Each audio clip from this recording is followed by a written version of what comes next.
Halo teman-teman, perkenalkan kami dari Universitas Pembangunan Jaya, saya Alvin. Saya Ipung. Saya Zul. Kali ini kita mau bahas sedikit menggambarkan betapa pentingnya sistem transportasi yang efisien dan handal bagi perkembangan dan mobilitas penduduk di ibu kota Indonesia, yaitu DKI Jakarta. DKI Jakarta, kota dengan tingkat kepadatan penduduk tertinggi di dunia. Tentu, kota ini menghadapi banyak sekali tantangan besar. Kemacetan lalu lintas menjadi masalah utama yang dihadapi oleh penduduk di Jakarta. Sebabnya, tingginya penduduk yang menggunakan kendaraan pribadi. Seiring berjalannya waktu, pemerintah telah mengembangkan berbagai moda transportasi.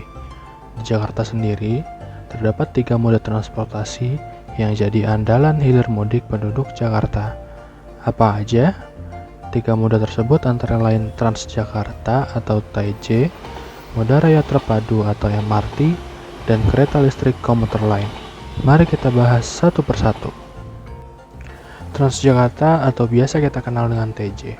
Transjakarta adalah transportasi bus rapid transit yang diperkenalkan pertama kali pada tahun 2004. Memiliki jalur khusus di jalanan Jakarta sehingga dapat meluncur dengan bebas.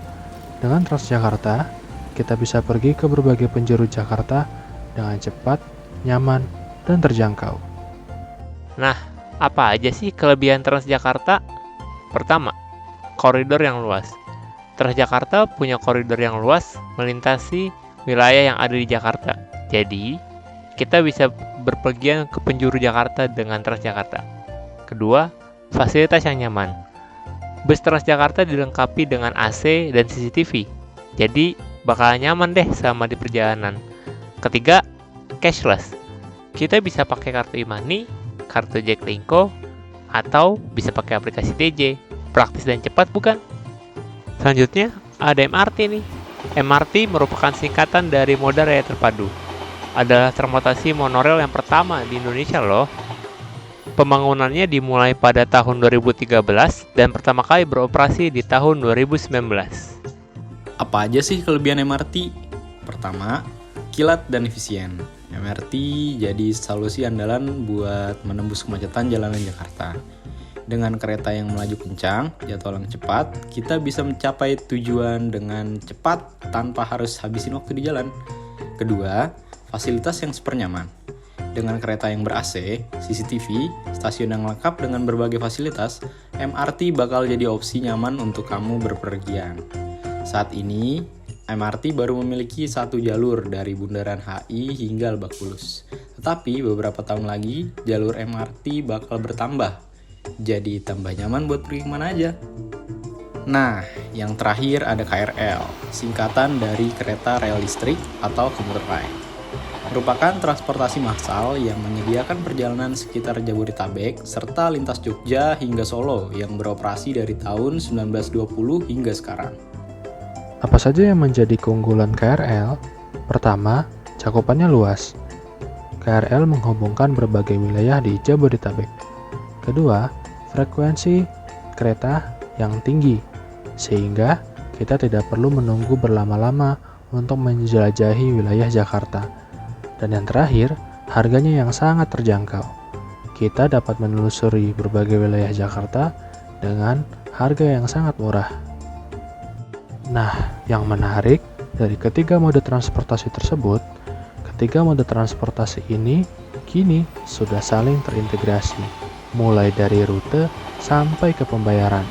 Integrasi antar mode transportasi yang baik membuat kita bisa menjelajahi Jakarta dengan lebih nyaman. Dengannya adanya integrasi, perjalanan menjadi lebih efisien dan juga hemat. Peningkatan infrastruktur, penambahan moda transportasi, peningkatan layanan, serta integrasi dan koordinasi yang lebih baik sudah menjadi harapan kita sebagai warga Jakarta. Dengan terwujudnya harapan itu, transportasi Jakarta diharapkan menjadi lebih efisien, ramah lingkungan, dan dapat memenuhi kebutuhan mobilitas penduduk kota Jakarta. Sudahkah kalian mendengarkan tentang transportasi yang efisien di Jakarta? Bayangkan bagaimana jika impian kita tentang transportasi di Jakarta menjadi kenyataan. Jalanan Jakarta yang sebelumnya sering macet bukan lagi menjadi penyebab frustasi, namun malah menjadi lalu lintas yang lancar dan mulus.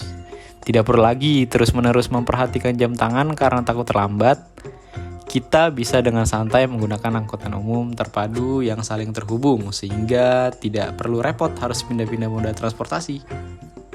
Terima kasih telah mendengarkan. Alvin, Ipung, dan Zul dari Universitas Pembangunan Jaya izin undur diri. Dan jangan lupa untuk terus mendukung dan berkontribusi dalam meningkatkan sistem transportasi yang lebih baik.